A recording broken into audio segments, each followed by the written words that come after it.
Les PME sont essentielles au développement de nos villages, villes, régions et pays car elles jouent un rôle déterminant dans la vivacité de l'économie africaine et elles sont de véritables facteurs de promotion de l'emploi, de la créativité, de l'innovation et surtout de partage des richesses. Quelle politique favorable à l'initiative privée et à la promotion des PME? Cette question est au cœur de ce rendez-vous matinal sur Business 24 Africa. Bienvenue.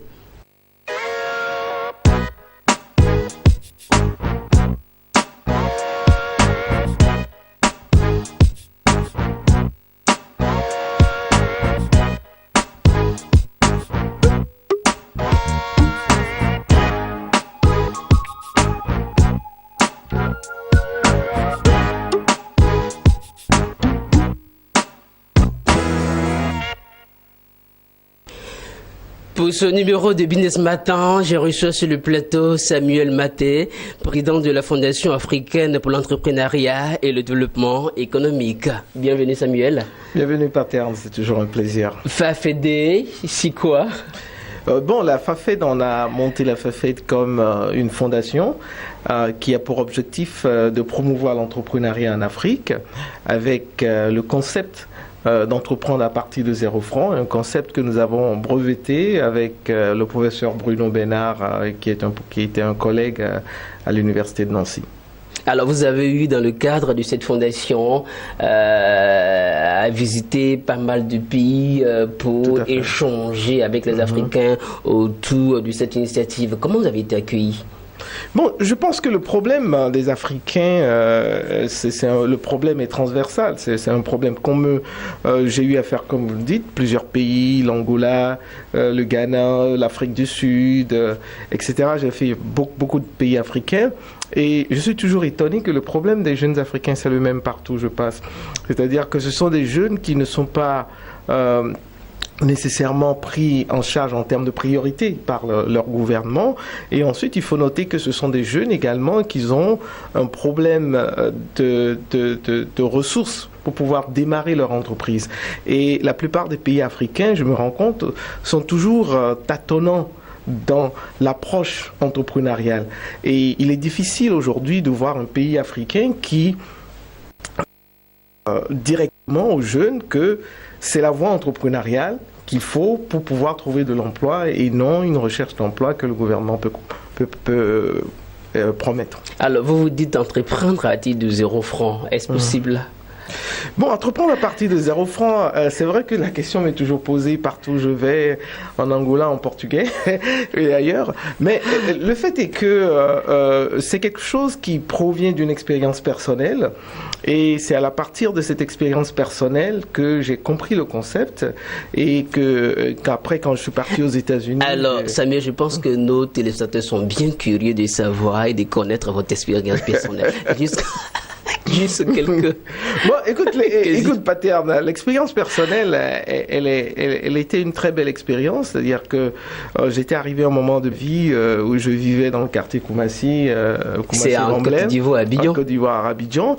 Et je n'avais plus d'emploi et c'était devenu très difficile. Donc, en ce moment, je regardais la télé et à la télé, j'ai vu passer le ministre de l'Éducation dans ce temps, ça fait plusieurs années.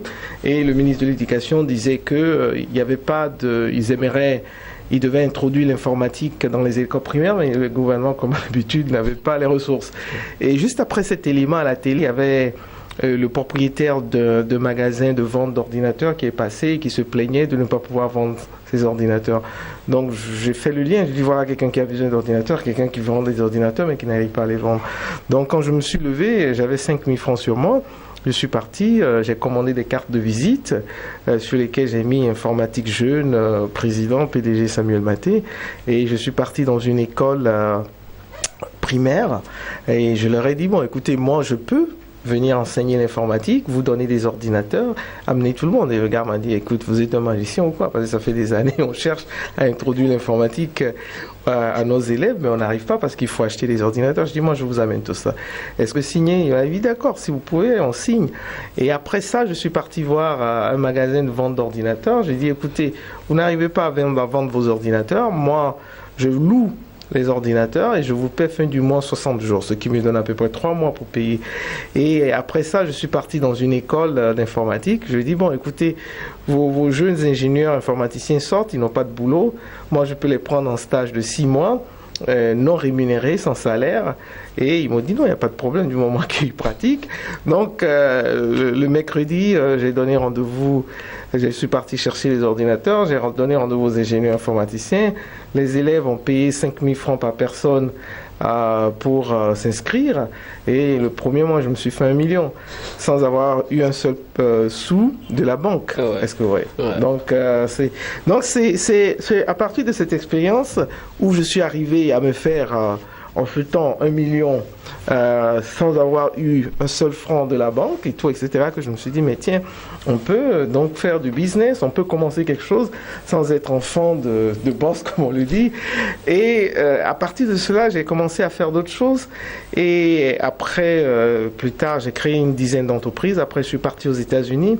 Et aux États-Unis, je me suis rendu compte alors, en lisant le livre de Bill Gates, l'homme le plus riche au monde, qu'il avait utilisé la même chose. Bill Gates, il a commencé sa première entreprise qui aujourd'hui, Microsoft, emploie des millions de personnes à travers le monde. Il a commencé dans le garage, non pas dans son garage, dans le garage de son père, parce qu'il n'avait pas d'argent pour louer un endroit. Et quand il est parti dans une banque pour qu'on lui en prenne de l'argent, on l'a renvoyé. Donc les $100 avec lesquels il a démarré, ce sont des amis qui le lui ont prêté.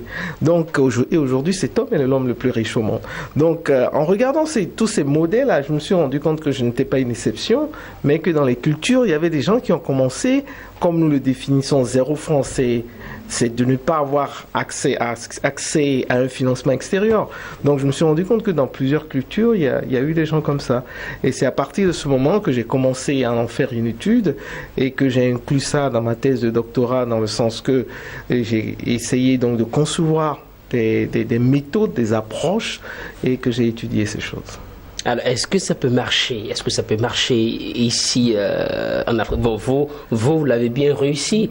Qu'est-ce qui manque aujourd'hui à nos jeunes, à ces jeunes Africains de se lancer Je pense qu'il y a 2 choses qui manquent aux jeunes Africains aujourd'hui, aux jeunes Ivoiriens, aux jeunes Africains. La première chose qui leur manque, c'est le changement de mentalité. Est-ce que vous voyez?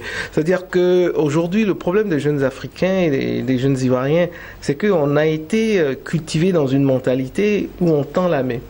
On nous donne. On ne donne jamais. Et les jeunes fonctionnent par rapport à des modèles. Et les modèles que les jeunes Africains aujourd'hui ont envers eux, c'est essentiellement l'État. Et les États africains, ce sont des États qui passent leur vie à tendre la main. Donnez-nous de l'aide, la Banque mondiale doit nous donner de l'argent, le FMI doit nous donner de l'argent, la France va nous donner de l'argent, etc. Et c'est comme ça qu'ils sont formatés. Et quand ils ont cet argent, c'est ce que les jeunes aussi font. Ouais, voilà. C'est comme ça qu'ils sont formatés. Donc aujourd'hui, la première chose qu'il faut, c'est un changement de mentalité. C'est pourquoi nos programmes sont axés sur le changement de mentalité. Donc que les jeunes changent leur mentalité. La mentalité de demandeur à une mentalité d'être autonome. Et la dernière fois, je suivais un discours d'un grand prêcheur américain qui disait que, au fait, Dieu, quand Dieu crée quelque chose, il met toujours dedans son futur. Et il met toujours dedans ce qu'il faut pour que la chose soit autonome. Et j'ai pas très bien compris jusqu'à ce qu'il donne des exemples. Il dit quand Dieu crée la poule, il met dans la poule l'œuf pour que la poule puisse être autonome et se régénérer et n'ait pas chaque fois à retourner vers Dieu pour lui dire « Attends, je veux me multiplier et je fais quoi ?» Et quand Dieu crée la plante, le manguier, il met dans la mangue le noyau pour que ce manguier puisse se régénérer. Donc c'est un peu ça, c'est-à-dire qu'il faut ce changement de mentalité aux jeunes Africains pour savoir qu'il peut être autonome, il n'a pas besoin de tendre la main, mais il a déjà tout dans la main pour pouvoir avancer et se régénérer. Alors en parlant d'autonomie, je pense que vous aurez l'occasion de poursuivre votre idée, mais en parlant d'autonomie, est-ce que vous pensez que nos États africains sont capables de se départir de l'aide du FMI et de la Banque mondiale? Non, mais c'est clair que pour moi, la réponse est positive. C'est-à-dire que les pays africains sont capables. Et bon, l'exemple peut-être est discutable. Mais on a vu des pays africains, je ne vais pas citer de noms. Mais je crois que tout récemment, il y a un pays africain dans l'eau du Cheneau, je crois le Ghana, qui a refusé. Oui, le Ghana a refusé. Ce que je voulais dire aussi, c'est que, bon, même dans l'histoire de la Côte d'Ivoire et d'autres pays, il y a eu des moments où les aides ont été coupées. Ces pays ne sont pas, les gens ne sont pas morts, quoi. Donc, je pense que le changement de mentalité, c'est la première chose. Et la deuxième chose qu'il faut à ces jeunes, la plupart des programmes d'entrepreneuriat ne prennent pas en compte la faillite. Donc, quand généralement on a cette vision idéaliste de l'entrepreneuriat, dans la plupart des programmes d'entrepreneuriat, on dit oui, allez vous en allez entreprendre, on montre un Diagou, on montre un ceci, on montre un Tony Lumelou, on montre un Dangote, sans expliquer à ces jeunes que ce Dangote, il s'est cogné la tête, il a échoué, et tout, etc. Les statistiques nous disent que sur 10 jeunes qui commencent une nouvelle entreprise, 8 échouent la première année. Donc, généralement, on manque de cela dans les programmes et c'est par ça aussi que notre approche EZF essaie de préparer les jeunes, disons, comment faire face à une faillite, comment rebondir, etc. Alors, vous avez eu à discuter, à échanger avec ces jeunes Africains. Quand vous échangez avec eux, quels sont leurs projets? Qu'est-ce qu'ils disent par rapport à tout ce qui est comme initiative privée, comme entrepreneuriat? Qu'est-ce qu'ils attendent? Mais je suis vraiment ébahi quand ces jeunes sont transformés après. Et souvent, c'est la même démarche. Hein. C'est-à-dire qu'avant la formation, généralement, on cause avec les jeunes. Ils se disent, bon, est-ce que vous allez me donner l'argent pour créer une entreprise? Je dis, on ne te donne pas de l'argent pour créer une entreprise. Tu réfléchis pour créer une entreprise. Tu as une idée, tu as identifié un besoin. Et ensuite, à la fin de la formation, je vois la transformation. C'est-à-dire que ce sont des jeunes qui ont soif de se donner, de commencer des choses. Et je vais donner l'exemple, et je le salue au passage, s'il nous suit, l'exemple du jeune Chifolo. Chifolo, c'est un jeune Ivoirien qui a suivi une formation en transformation agricole du cacao. Et à la suite de sa transformation, il a fait un business plan d'une valeur de 150 millions de francs CFA, environ 300 000 $, pour faire une usine qui allait produire la poudre de cacao et le beurre de cacao. Et il est parti partout, les portes ont été fermées. Donc il est venu, il a suivi notre formation, et au lieu de 150 millions 300 000 $, il a commencé avec 100 $. Il a commencé avec 100 $ parce que on est descendu, parce on lui a montré des techniques. On est descendu jusqu'à lui dire que tu n'as pas besoin d'acheter une machine pour moudre le cacao. Tu peux aller le moudre, il y a des machines en ville, en faire un service, etc. Et sa première production, qu'il avait planifié dans son business plan de le faire 10 000 pots, il a commencé avec 10 pots. Et sur ces 10 pots, aujourd'hui, il en produit 100 par mois. Donc, c'est un peu ça la démarche, de faire comprendre à ces jeunes que tu peux commencer, et tu peux commencer petit, et tu peux grandir. Alors, revenons en Côte d'Ivoire. Quel regard sur la politique de promotion des PME? Bon, la Côte d'Ivoire est un des pays où véritablement, comme on le dit, il faut faire la part des choses. Hein. Il faut reconnaître que la Côte d'Ivoire fait partie des rares pays africains qui ont vraiment essayé de développer l'entrepreneuriat, le développement. On se rend compte que depuis le temps de l'indépendance, Houphouët s'est battu pour qu'il y ait les plantations clés en main, et tout, etc.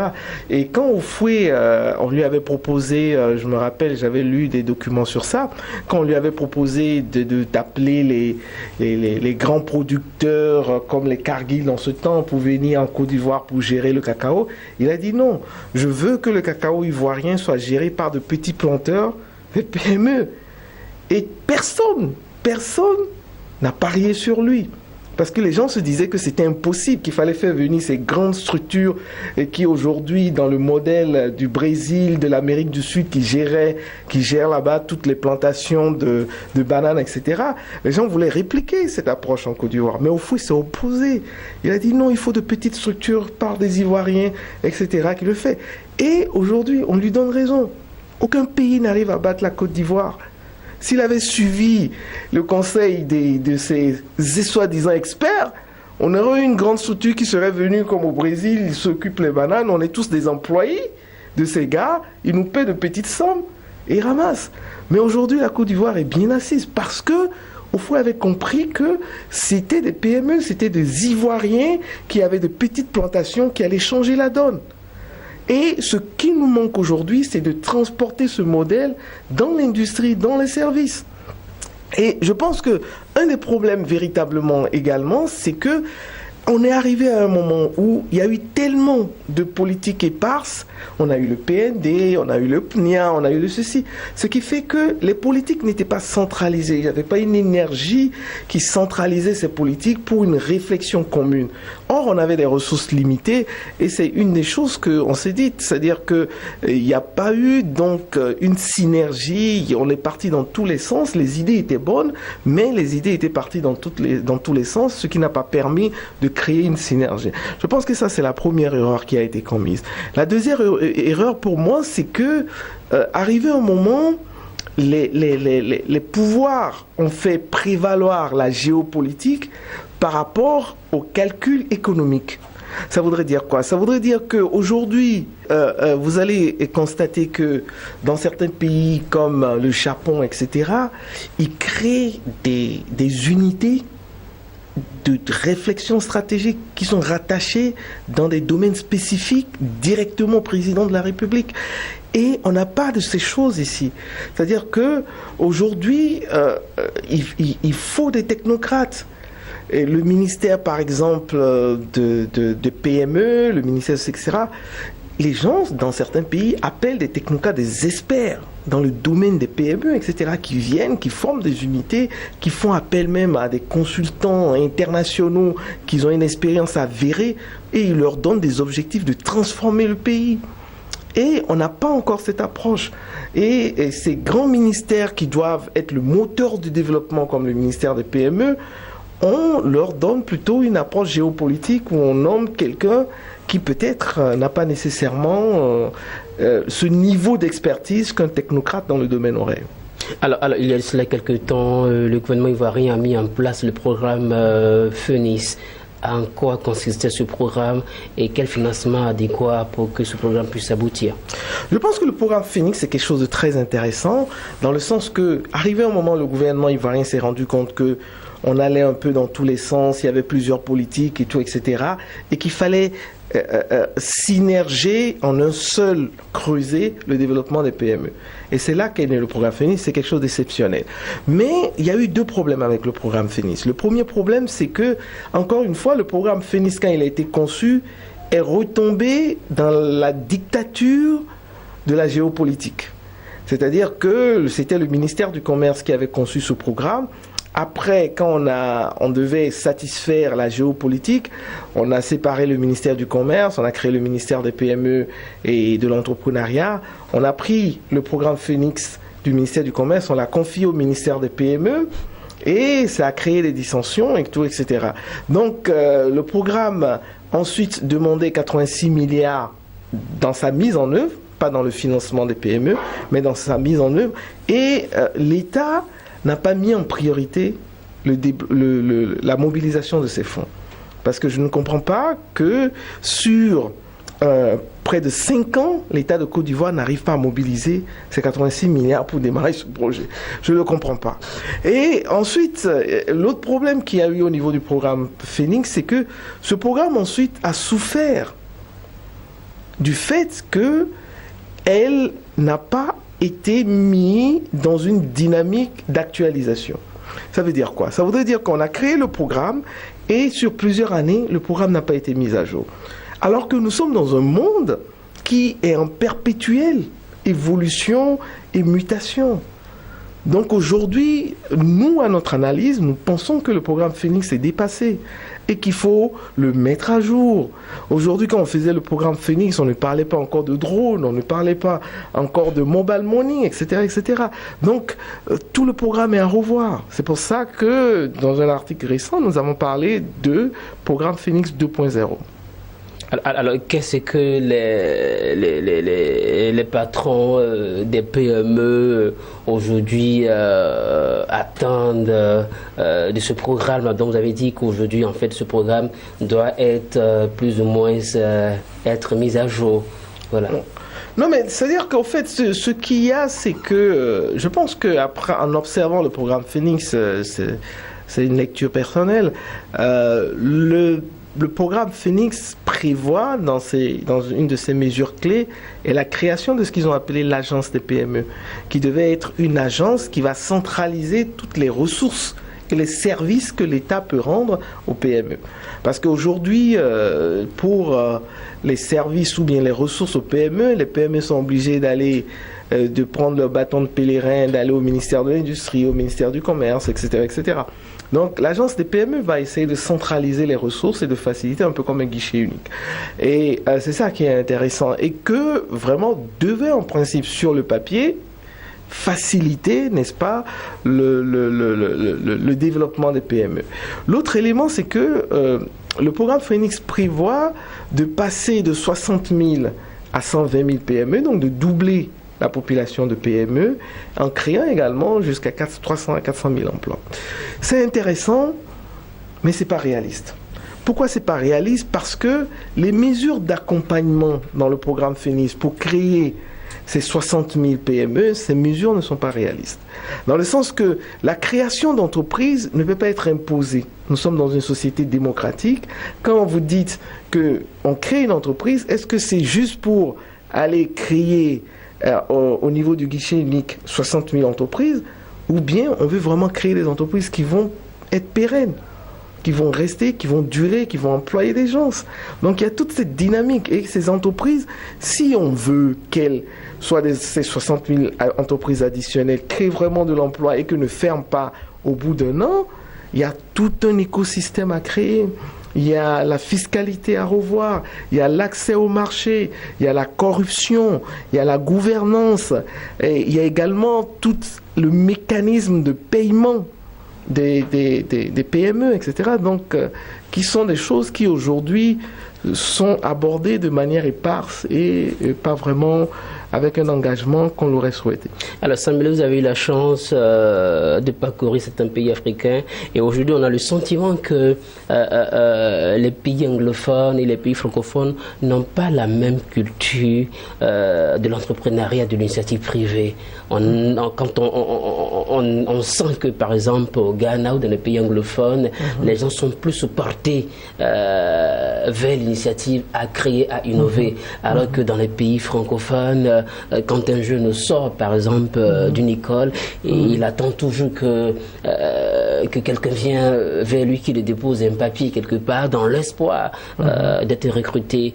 Pourquoi est-ce que après plusieurs années d'indépendance, nos pays francophones, on a encore du moins en fait tâtonnant sur ces notions de c'est une question que je me suis posée, Paterne, et je me suis posé cette question et je crois avoir trouvé la réponse. Et actuellement je suis en train de finir un livre où j'ai essayé de faire une étude comparative sur la démarche coloniale de la Grande-Bretagne comparée à la démarche coloniale de la France. Et je me suis rendu compte que dès le départ, les Britanniques ont poussé les pays à aller vers l'indépendance, à être autonomes dans ce principe. Alors que l'approche française, c'est de garder un lien fort de servitude, de dépendance, disons ça comme ça. Et ce qui fait que, par exemple, si vous prenez, est-ce que vous savez que, et moi-même je l'ai découvert quand je faisais mes études dans ce livre, est-ce que vous savez que jusqu'à l'indépendance, les Britanniques avaient le même système de CFA que la France. Dans les pays, ils avaient le même système. Mais qu'est-ce qui s'est passé à l'indépendance? Pendant que les Britanniques ont exigé que non, les pays anglophones africains aient leur propre banque centrale individuellement, ils ont refusé qu'ils aient une banque centrale. Ils ont dit chacun de vous doit avoir sa banque. Et deuxièmement, vous devez nationaliser les cadres dans ces banques centrales. Est-ce que vous voyez? Donc ils ont amené ces personnes à se prendre en charge, à être autonomes, alors que les pays francophones ont eu une démarche différente. Ils ont créé des banques centrales et ils ont gardé l'expertise au niveau de la colonie mère. Est-ce que vous voyez? Donc, et si vous ajoutez cela au fait que le modèle pour les jeunes Africains aujourd'hui, c'est l'État. Est-ce que vous voyez? C'est l'État. C'est ce que je me suis rendu compte dans mes recherches. Que quand tu discutes avec un jeune Africain, son modèle, c'est l'État. Donc si, dans les pays francophones, on a des jeunes qui ont un État qui est dans la dépendance, qui est dans l'attente de la main, par rapport dans les pays anglophones, où un État, à très tôt, on lui a appris à être autonome, à être indépendant, les résultats sont là. Alors revenons en Côte d'Ivoire. Le premier gouvernement de la Troisième République vient de se mettre en place. Il y a quelques aménagements. On constate par exemple la suppression du ministère de l'entrepreneuriat national, des PME, et de celle du ministère du Commerce, et le remplacement des deux par un méga ministère du Commerce, de l'artisanat. Cette approche-là vous semble réaliste? C'est-à-dire que ce que nous avons dit, c'est que nous ne comprenons pas. Nous ne comprenons pas cette démarche. Parce que la Côte d'Ivoire a été un des rares pays africains qui ont été félicités dans cette avancée d'avoir un ministère spécialement pour l'entrepreneuriat. Non seulement l'entrepreneuriat, mais l'entrepreneuriat des nationaux. C'est différent. La Côte d'Ivoire était en avance. Et partout où on est passé, on a félicité la Côte d'Ivoire pour ça. C'est pas tous les pays africains, ils sont peu à avoir un ministère de l'entrepreneuriat et de l'entrepreneuriat des nationaux. Est-ce que vous voyez? Et là, dans la nouvelle mouture, on se rend compte que cet élément est enlevé. On se dit, il y a un problème, on retourne en arrière. Ensuite, deuxièmement, on prend des ministères qu'on fusionne, le commerce, l'artisanat et les PME. Et nous disons que ce sont des problématiques qui sont différentes. Le problème des PME, c'est différent du problème du commerçant. Le problème du commerçant, c'est différent du problème de l'artisan. Et regrouper ces trois problématiques sous un même ministère, c'est le moyen le plus sûr de ne pas avoir une stratégie efficace. Et la troisième chose que nous disons, c'est que nous ne comprenons pas, parce qu'on cherche à ce qu'on nous explique, pourquoi un pays qui clame que les PME des Ivoiriens doivent être le moteur de l'émergence et que le ministère des PME n'est pas un ministère d'État et a un budget qui est inférieur à 1% du budget. On ne comprend pas ça aussi. Et on aimerait qu'on nous explique. Alors, Samuel Maté, juste une dernière question. Quelle politique de promotion des PME pour que le développement profite à tous? Je pense que ce que nous avons dit, c'est qu'il y a eu beaucoup d'initiatives assez intéressantes par les Ivoiriens. Il faut aujourd'hui faire des états généraux, mais comme j'ai l'habitude de le dire, c'est des états généraux où vraiment les plus hauts sommités de décision de l'État sont impliqués. Ce n'est pas des états généraux où on vient le premier jour pour les caméras et puis on part, et qu'on laisse les seconds, les troisièmes couteaux là-bas. Ce n'est pas des états généraux où on va à Bassam, on signe, on prend les perdièmes et on disparaît. Mais ce sont des états généraux où véritablement les gens participent, où on fait venir des experts internationaux, et il y a un vrai débat. Et les documents qui sortent de ces états généraux font preuve de politique et ne sont pas jetés dans les tiroirs. Voilà ce que nous disons. Alors, j'ai été très heureux de recevoir sur ce plateau de Business Matin Samuel Maté, président de la Fondation africaine pour l'entrepreneuriat et le développement économique. Avec lui, nous avons abordé la question de la promotion des PME en Côte d'Ivoire. Nous avons été très heureux d'être en votre compagnie, passer d'agréables moments en compagnie des programmes de Business 24 Africa.